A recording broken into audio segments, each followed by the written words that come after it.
যেটিকে বিষ্ণু ইসা ইসলাম সকাল সন্ধ্যা পড়তে বলেছেন প্রোটেকশনের জন্য, সে আয়াতের তাফসীর আমরা শুনি। সবাই আমার সাথে সাথে আওয়াজ করে পড়ুন, আউযু বিল্লাহি মিনাশ শাইতানির রাজীম, বিসমিল্লাহির রহমানির রহিম।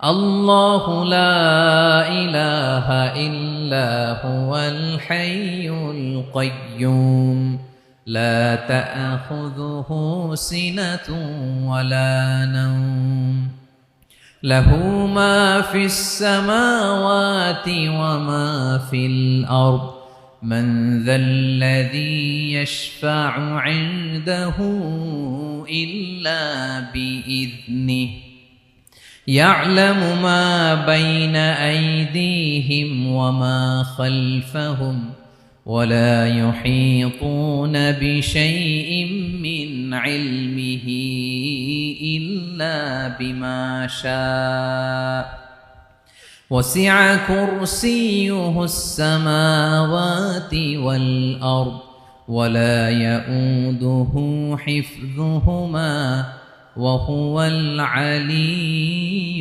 العظيم. পড়েন আল্লাহু আকবার।